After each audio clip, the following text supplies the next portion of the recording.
Hey guys, Ken here, coming to you live this morning. I thought I'd do something a little different, get out of the office.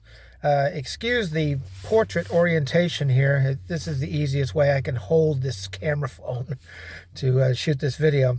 But I wanted to talk to you this morning about pricing, okay? Pricing your postcards, and especially, what's the minimum price point that you're willing to set on your cards and you're not willing to take anything less? I want to talk about that because I had an experience yesterday that was interesting. And what happened was, my lowest price point that I'm willing to accept on my cards is $4.95 because I figure it's $5. Most people can just hit the buy it now and buy it for $5. I mean, you spend $5 on a coffee at Starbucks or a Happy Meal at McDonald's, maybe not so much anymore because the prices have been going up, but you know what I mean. But anyway, my lowest price point is $4.95. Okay.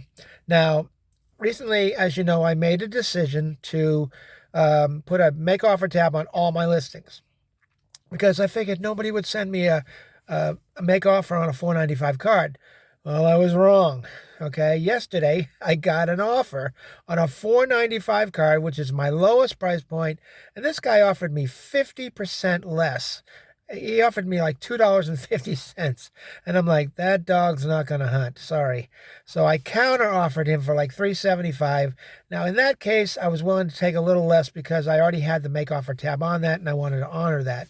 But what I made a change, though. After I sent him that offer, I don't know if he's going to accept it or not, but after I sent him that offer, I went into the bulk editor on eBay in my hub, and I did a search for all my $4.95 cards. You can do that. You just type in current price, and you select that, and then you type in whatever price it is, and it'll bring up all your cards.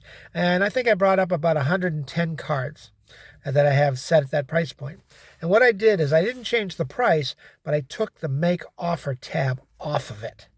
Okay, so that people can't send me an offer on a $4.95 card, whether it's lowball or otherwise. Okay, so now I know there's another sneaky way that people have found out how they can get around that. If you don't have a make offer tab on your listing, what they do is they private message you through eBay's messaging system, and they'll ask you if you're willing to take a lower price that way. But if that happens, I just respectfully decline, and I say no, I can't take less than $4.95 on this. This is my lowest price point, or whatever I'll say to them.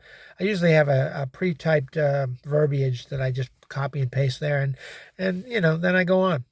And the funny thing about this whole thing, this guy sent me this lowball offer, and I counted it, okay? But then right after that, I got another offer on a $9.95 card. I mean, this was like a couple of minutes after that, and he sent me an offer for $8. And to me, that's fair, okay? So I accepted his offer, no problem, and he paid, and that card shipped out this morning.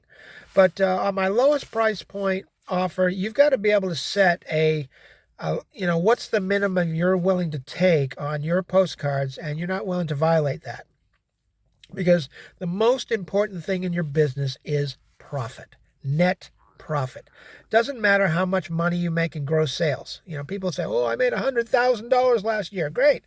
What if it cost you $95,000 to get that $100,000? Then really, technically, you've only made $5,000. So that's not so good.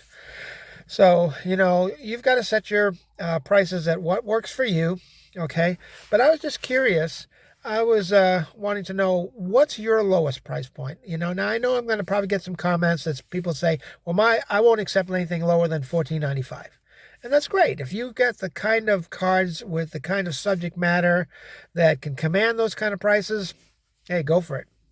I'm all for encouraging success in other people.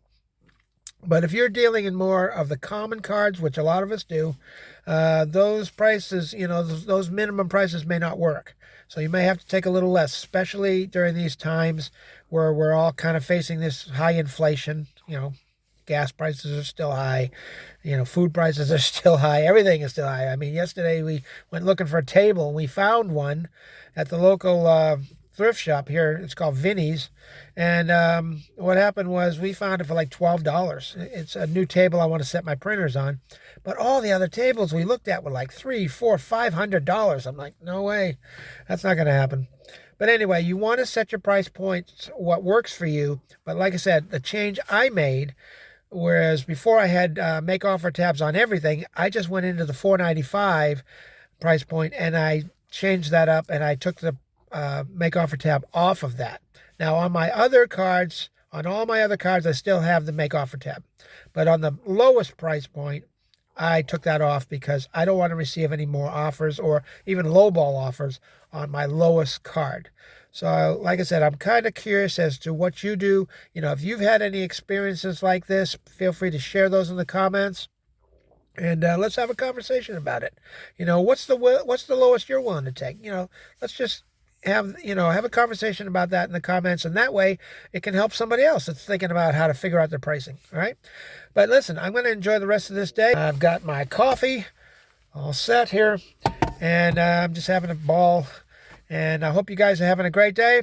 And as usual, if you got anything out of this video, you know the drill. Smash that like button. It helps the channel. I appreciate it. And I guess I'm going to go for now, but you guys have a great day, and we'll see you on the next video. Take care, and bye for now.